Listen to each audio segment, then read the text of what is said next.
लोगों में नाराजगी देखने को मिल रही है। जो गिरफ्तारियां हुई हैं इससे इतर क्या कुछ और गिरफ्तारियां हो सकती है और अभी तक क्या कुछ खुलासा इस पूरे मामले में हुआ है?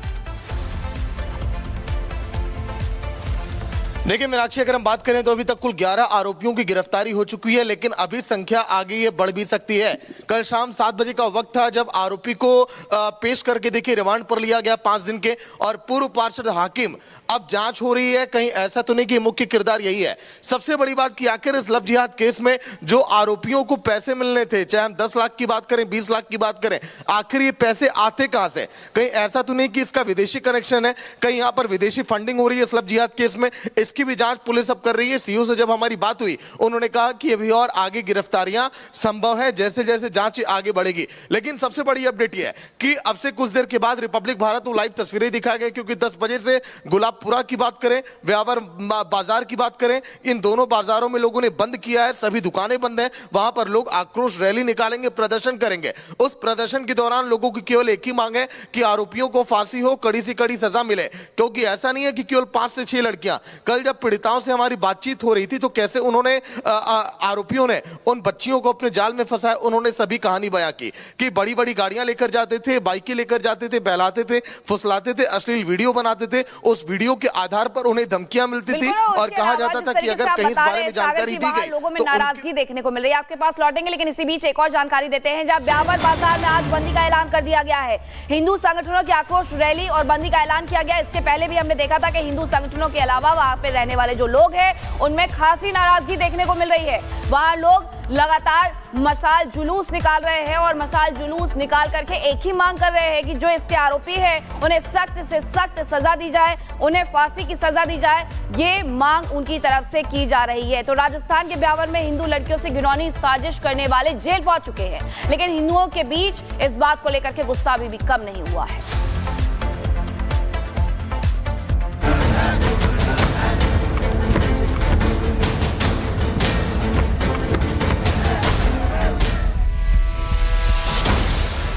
अजमेर में जिहादियों की घिनौनी साजिश को बेनकाब करने के लिए पुलिस अब पूरी कोशिश कर रही है, लेकिन अब तक जो भी राज सामने आए वो बेहद चौंकाने वाले हैं। नाबालिग हिंदू बच्चियों को बहला फुसलाकर उनका यौन शोषण करना एक समुदाय विशेष का धंधा बन गया था, लेकिन जनता के बीच इस पूरी वारदात को लेकर गुस्सा इतना ज्यादा है कि वो शांत होने का नाम नहीं ले रहा। आज एक बार फिर हिंदू संगठनों ने पूरे बाजार को बंद करने का ऐलान किया। साथ ही आज एक आक्रोश रैली भी निकाली जाएगी। हिंदू संगठनों का कहना है कि वो उसकी जांच से पूरी तरह संतुष्ट नहीं हैं और दोषियों को सिर्फ फांसी की मांग कर रहे हैं। अवैध निर्माण पे कार्रवाई होगी वो पीला पंजा चलेगा तब तक इंतजार है। आरोपी के घर पर तुरंत बुलडोजर चलना चाहिए और उनको फांसी की सजा होनी चाहिए। अब खबर यह भी है कि इलाके की जामा मस्जिद और कब्रिस्तान को नोटिस दिया गया। नोटिस में कहा गया कि कागजात सही नहीं मिले तो बुलडोजर कार्रवाई होगी। जो 5 आरोपी पकड़े गए उनके भी घर के कागजात मांगे गए हैं। कहा गया है कि 3 दिन में सही पेपर नहीं मिला तो बुलडोजर एक्शन हो सकता है। सरकार ने भी इस मामले में कड़ी से कड़ी कार्रवाई करने का फैसला किया। पूर्ण रूप से हमारी सरकार कार्रवाई कर रही है, अरेस्ट भी किया गया है और इस पे बिल्कुल ही कोताही नहीं बरतेंगे। पूरी तरह से जो दोषी हैं उन पे कार्रवाई होगी और सजा भी मिलेगी। मेरी आज आईजी, एसपी और एडिशनल एसपी से चर्चा हुई और आईजी से मैंने विजयनगर के बारे में डिटेल चर्चा भी की और उन्होंने कहा हम कठोरतम कार्रवाई करेंगे और इन्वेस्टिगेशन चल रहे हैं। ब्यावर के विजयनगर के हाथ से दोबारा उन सवालों को अब जिंदा कर रहे हैं जो कि तुष्टीकरण के सहारे ऐसे लोगों का बचाव करते हैं। क्या वो अब काम की आलोचना कर पाएंगे या फिर उनके मुंह वोट बैंक के धागे से सिले हुए हैं? Bureau report, Republic Bharat.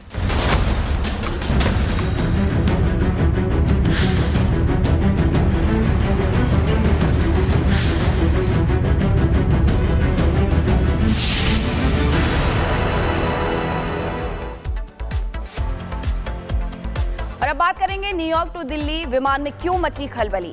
क्योंकि जो फ्लाइट न्यूयॉर्क से निकल करके दिल्ली पहुंच रही थी वो अभी तुर्कमेनिस्तान ही पहुंची थी, लेकिन तुर्कमेनिस्तान पहुंचते ही इस फ्लाइट को इटली के रोम रवाना कर दिया जाता है।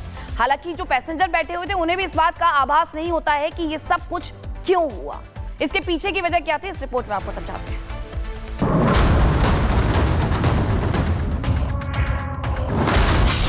न्यूयॉर्क से दिल्ली आ रहा विमान फ्लाइट संख्या A8292, जिसके सभी यात्री निकले तो दिल्ली के लिए थे, लेकिन जब बीच हवा में उनकी फ्लाइट को मोड़ा गया तो वो सब चौंक गए। फ्लाइट दिल्ली जा रही थी, लेकिन लोगों को पता चला कि वो दिल्ली नहीं बल्कि रोम जा रहे हैं। और उसी मीडिया के हवाले से जो जानकारी सामने आई वो बता रही है कि दिल्ली जाने वाले इस प्लेन में बम होने की धमकी मिली। सूचना मिलते ही अमेरिकी विमान को तुर्कमेनिस्तान से इटली की राजधानी रोम डाइवर्ट किया गया।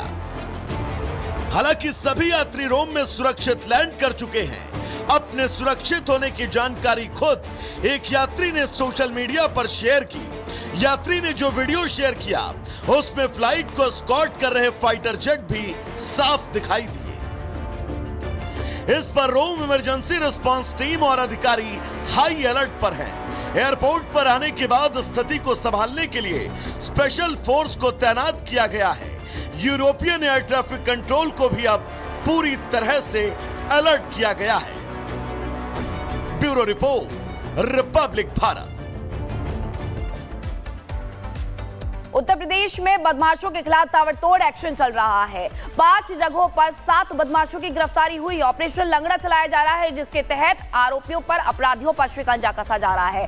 5 तस्वीरें मथुरा, मुजफ्फरनगर, लखनऊ, बुलंदशहर और बरेली की आपको दिखा रहे हैं, जहां पर एनकाउंटर हुआ है। 7 बदमाश पकड़े गए हैं और अभी भी ये कार्रवाई लगातार चल रही है, क्योंकि ऑपरेशन लंगड़ा के तहत ये कार्रवाई हो रही है, जिसके तहत जो भी आरोपी है उन्हें सीधे सीधे चेतावनी दी जा रही है, जिन्हें सीधे सीधे यह समझाया जा रहा है कि उत्तर प्रदेश में रहना है तो आपको अपराध करना छोड़ना होगा। मथुरा, लखनऊ, बुलंदशहर से लेकर बरेली और मुजफ्फरनगर तक इसी तरीके से ये कार्रवाई चल रही है, जहां 7 बदमाशों को गिरफ्तार भी कर लिया गया है। सबसे पहले एनकाउंटर होता है और उसके बाद इनकी गिरफ्तारी कर ली जाती है।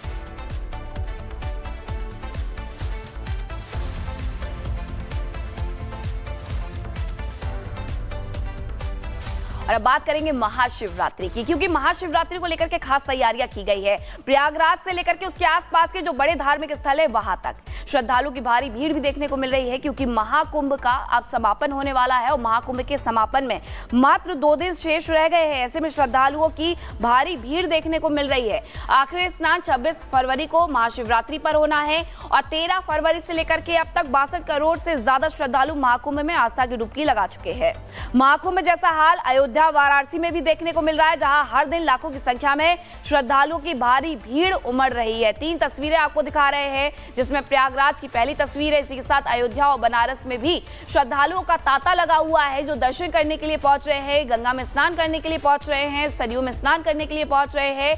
बनारस से लेकर के अयोध्या तक और अयोध्या से फिर प्रयागराज, इस तरीके से लोगों ने एक पूरी ट्रिप प्लान की हुई है और यही वजह है कि जगह जगह सिर्फ और सिर्फ श्रद्धालुओं का तांता देखने को मिल रहा है।